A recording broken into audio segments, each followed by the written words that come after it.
अब तक हमने देखा मैगिक्यूला वाटर स्पिरिट को कर्स कर देता है और तब हमें नोवेल और मैगिक्यूला के बीच की लड़ाई दिखाई जाती है, जिसमें नोवेल लाख कोशिशों के बावजूद भी हार जाती है और यहाँ कैप्टन यामी डांटे के साथ लड़ रहे होते हैं और डांटे की रीजनरेशन पावर और इनफाइनाइट माना की वजह से वो उसका कुछ खास बिगाड़ नहीं पाते और तब वो आस्था से मदद मांगते हैं। और अब आगे तब यहाँ वैनिका कहती है, मुझे एक बहुत अच्छा आइडिया आया है मैगिक्यूला, चलो हम इसे मारते नहीं है। पर आखिरकार ऐसा क्यों? मेरे हिसाब से हर्ट किंगडम की रानी को मार देना ही सबसे सही रहेगा। हमें इसे अपने साथ स्पेड किंगडम ले जाना चाहिए। और हाँ नोएल, मुझे अभी भी याद आया, कुछ सालों पहले मैं ना एक लड़की से लड़ी थी जिसके पास बिल्कुल तुम्हारी जैसा आर्मर था। 2 मिनट रुको, उसका नाम क्या था? ओ हाँ, एसियर। मुझे अब तक याद है उसके साथ लड़के कितना ज्यादा मजा आया था। और जहाँ तक मुझे याद है, जब मैंने एक बच्चे को होस्टेज बना लिया था तो उसकी पावर बहुत ज्यादा बढ़ गई थी। और इस हिसाब से मैं सोच रही हूँ कि अगर मैं क्वीन को होस्टेज बना लूँ तो क्या पता तुम भी अपनी पावर को बढ़ाकर किसी दिन मुझसे लड़ाई करो। क्या कहती हो नोएल? वैसे तो मैं इस चीज को समझ तो नहीं सकती, मेरे हिसाब से ये तुम्हारी बहुत क्लोज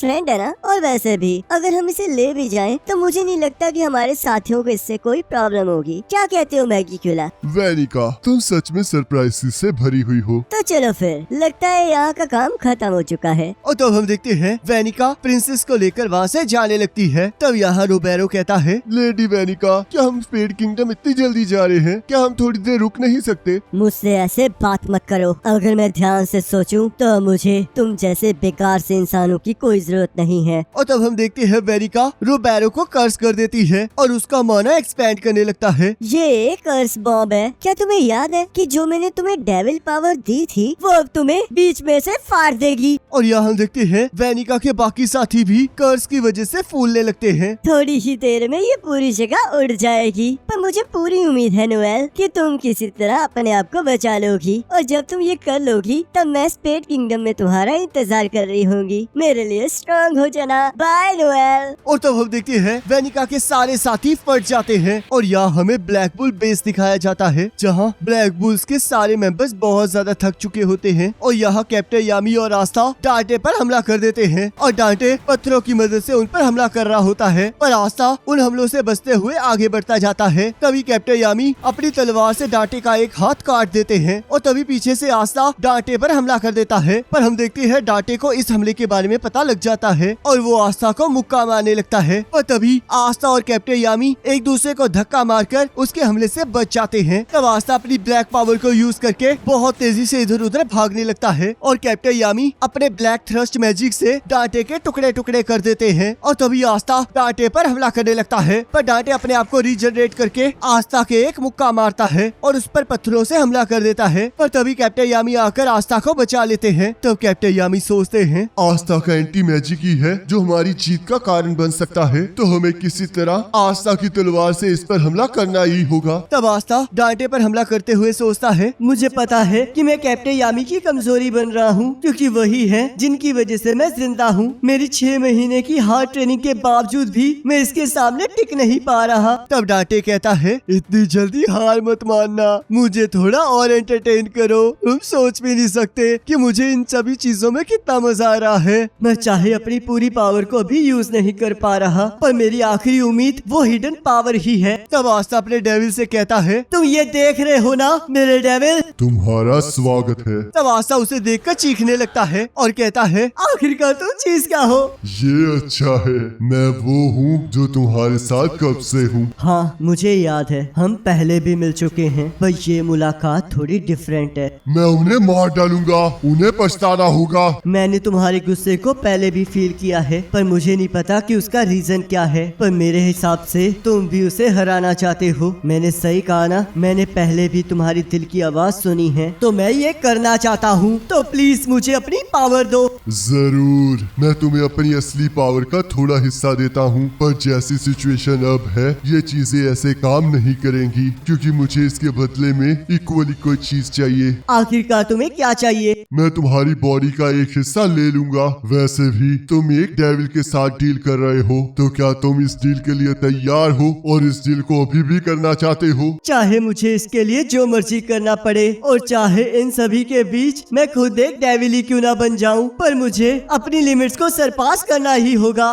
कैप्टन यामी के वो वर्ड्स, वो मेरे लिए इस दुनिया में सब कुछ है। अगर मैंने ऐसा नहीं किया तो मैं कभी भी विज़र्ड किंग नहीं बन पाऊंगा। कैप्टन यामी, मैं विज़र्ड किंग जरूर बनूंगा, पर उससे पहले कैप्टन यामी मैं वो बनना चाहता हूँ जो आप हमेशा से चाहते थे। तो फिर ठीक है, मैं तुम्हें अपनी पावर दे रहा हूँ। और यहाँ हम देखते हैं डांटे अपने ग्रेविटी मैजिक से अपने आसपास की चीजों को उड़ा देता है और यहाँ आस्था की डेविल पावर एक्टिवेट हो जाती है और आस्था का एक हाथ डेविल के हाथ में कन्वर्ट हो जाता है और तब आस्था डांटे पर हमला कर देता है और कहता है अब बस बहुत हो गया। और यहाँ डेविल कहता है तुम्हारी राइट आर्म पहले जैसी नहीं रहेगी और तुम्हारी बॉडी इसे 50 सेकंड से ज्यादा सहन नहीं कर पाएगी। इतना टाइम बहुत है। और तब आस्था डांटे का एक हाथ काट देता है, पर डांटे अपनी रिजनरेशन पावर से अपने हाथ को दोबारा से उगा लेता है और आस्था पर हमला कर देता है। तब डांटे अपनी पावर को बढ़ाकर आस्था पर हमला करते हुए कहता है बहुत अच्छे बच्चे, और आस्था पर अपनी तलवारों से हमला कर देता है। तब यहाँ कैप्टन यामी डांटे की तरफ बढ़ते हुए सोचते हैं ये जिस तरह लड़ रहा है इसका मतलब यही है कि ये आस्था के अटैक से अपने आप को बचाने की कोशिश कर रहा है। क्या ये एंटी मैजिक आस्था की राइट हैंड से निकल रहा है? तो इसका मतलब अगर आस्था एक अच्छा सा अटैक डांटे पर कर पाए तो ये सब कुछ खत्म हो सकता है और हम जीत सकते हैं, पर इसके लिए मुझे थोड़ी और कोशिश करनी होगी। और तभी हम देखते हैं डांटे कैप्टन यामी के अटैक को भी रोक देता है और तब आस्था और कैप्टन यामी मिलकर अपनी फुल स्पीड से डांटे पर हमला कर देते हैं और हम देखते हैं डांटे उन दोनों के अटैक से बच रहा होता है और अब वो दोनों डांटे को बराबरी की टक्कर देने लगते हैं। तब डांटे फुल स्पीड से इधर उधर भागने लगता है और कैप्टन यामी अपने डायमेंशन स्लैश से उस पर हमला कर देते हैं, पर डांटे उससे भी बच जाता है और कहता है आखिरकार अब तुम क्या करने वाले हो।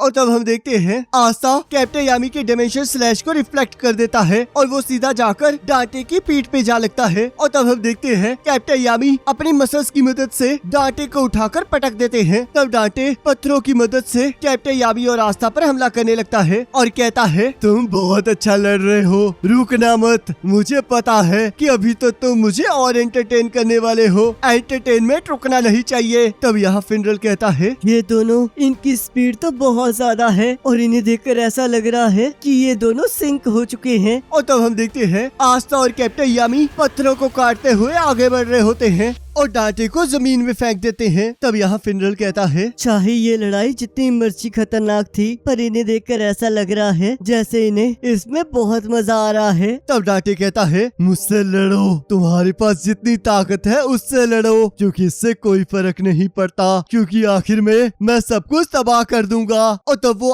आस्था और कैप्टन यामी पर हमला कर देता है और हम देखते हैं आस्था और कैप्टन यामी उसके हमले से बचते हुए आगे बढ़ रहे होते हैं। और तब आस्था अपनी डीमन ड्वेलर स्वॉर्ड को अपने पास बुलाता है और हम देखते हैं जैसे ही आस्था उस तलवार को पकड़ने लगता है वैसे ही डांटे उस तलवार को दूर फेंक देता है और तब आस्था अपनी डीमन डिस्ट्रॉयर स्वॉर्ड को बाहर निकालता है, पर हम देखते हैं डांटे उसे भी दूर फेंक देता है। और तब डांटे जैसे ही आस्था पर हमला करने लगता है हम देखते हैं अचानक से डांटे की तलवार टूट जाती है और दूसरे ही पल हम देखते हैं कैप्टन यामी ने अपने डेथ थ्रस्ट की मदद से डांटे को उड़ा दिया होता है और हमें पता लगता है कि आस्था के पास सिर्फ 3 सेकंड बचे होते हैं। तब डांटे अपने आप को फिर से जनरेट कर लेता है और कहता है मैं अमर हूँ, ये अंत है। और तब कैप्टन यामी अपनी तलवार आस्था की तरफ फेंकते हैं और तब आस्था कैप्टन यामी की तलवार को पकड़ लेता है और उसके पास सिर्फ 1 सेकंड होता है और आस्था की उस तलवार को पकड़ते ही वो तलवार डीमन स्वॉर्ड में कन्वर्ट हो जाती है और उसके अंदर एंटी मैजिक फ्लो करने लगता है, जिसे देखकर डांटे डर जाता है और आस्था डायमेंशन स्लैश से डांटे को बीच में से काट देता है और डांटे अपनी ह्यूमन फॉर्म में वापिस आ जाता है और मारा जाता है। तब आस्था कहता है लगता है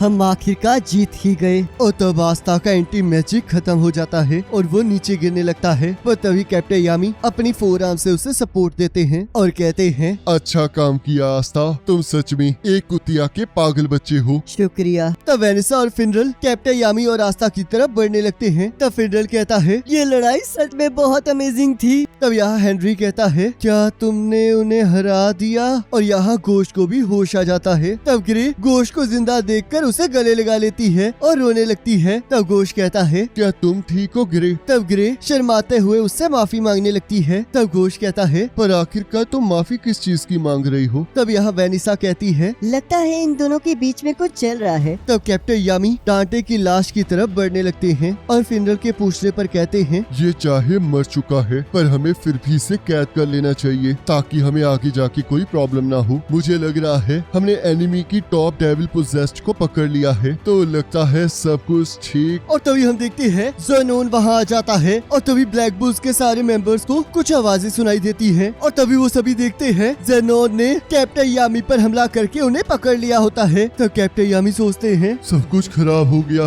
मैं मूव नहीं कर सकता। तो फिनरल कहता है आखिरकार ये कौन है, और वहाँ पर वो तो गोल्डन डॉन के कैप्टन है ना। और तो फिनरल को डांटे की बात याद आती है कि वो द ट्री ऑफ क्लीफोर्थ बनाना चाहते हैं, जिनके लिए उन्हें वर्ल्ड ट्री मैजिक और डार्क मैजिक की जरूरत है, और वो भी आर्किन स्टेज के यूजर्स का। तब ज़ेनोन कहता है मैं बस मैजिक फ्लक्चुएशंस को चेक करने आया था। इतनी बड़ी बड़ी बातें करने के बाद तुम हार गए, कितनी बेकार बात है, तुम कितने बेकार लीडर निकले। और तब वो आस्था के हाथ को देखकर उस पर हमला कर देता है, पर फिनरल अपने स्पेशल मैजिक की मदद से उसके अटैक की डायरेक्शन को चेंज कर देता है। तब ज़ेनोन कहता है एक स्पेशल मैजिक यूजर। और तभी उसे यूनो का दिया हुआ घाव दिखाई देता है और वो सोचता है मैं अपनी पिछली लड़ाई का इफेक्ट अभी भी महसूस कर सकता हूँ, पर मैं खुश हूँ कि वो प्रॉब्लम अब खत्म हो चुकी है। मैं तो इसे भी लेकर जाना चाहता हूँ, पर समय खत्म हो रहा है। तब गोश कहता है तुम ऐसे नहीं जा सकते, और अपने मैजिक से ज़ेनोन पर हमला कर देता है, पर ज़ेनोन अपने आप को बचा लेता है। तब वेनिसा कहती है इसे जाने मत देना, और सोचती है अगर ये चले गए तो दुनिया तबाह हो जाएगी। और तब हेनरी ज़ेनोन पर हमला कर देता है, पर ज़ेनोन ब्लैक बुल बेस को उड़ा देता है और हेनरी दूर जाकर गिरता है। तब आस्था अपनी डेविल से कहता है डेविल प्लीज तुम मेरी बॉडी का एक और हिस्सा ले सकते हो, पर मुझे तुम्हारी पावर फिर से चाहिए। नहीं, तुम्हारी बॉडी अब मूव नहीं कर सकती। ये इस टाइम एक और डील को सहन नहीं कर पाएगी। इस टाइम तुम एक और डील के लिए तैयार नहीं हो। तो क्या इसका मतलब सब खत्म हो गया, कोई डील नहीं होगी? ये इसलिए है क्योंकि तुम कमजोर हो। तब हम देखते हैं वेनिसा फिनरल की पोर्टल की मदद से अपनी बिल्ली को ज़ेनोन के पास भेजने लगती है और सोचती है अगर इसने एक बार कैप्टन यामी को टच कर लिया तो सब कुछ ठीक हो जाएगा। और हम देखते हैं ज़ेनोन उस पोर्टल को तोड़ देता है और कैप्टन यामी को लेकर वहाँ से जाने लगता है। तब आस्था कैप्टन यामी के फेस पर एक स्माइल देखता है और उनके देखते ही देखते ज़ेनोन कैप्टन यामी और कैप्टन विलियम को लेकर वहाँ से चला जाता है और आस्था जोर जोर से चिल्लाने लगता है और इसी के साथ एपिसोड खत्म हो जाता है। अब गाइस पता नहीं क्यों, चाहे मैंने ब्लैक क्लोवर पहले भी देखी हुई है, पर फिर भी पता नहीं इसे देखकर मुझे ना मुगन ट्रेन की याद आ गई। बाकी आपको ये वाला एपिसोड कैसा लगा मुझे कमेंट करके जरूर बताना। बाकी नेक्स्ट एपिसोड का लिंक आपके स्क्रीन पर आ रहा होगा, आप उस पर क्लिक करके अगले एपिसोड को देख सकते हो।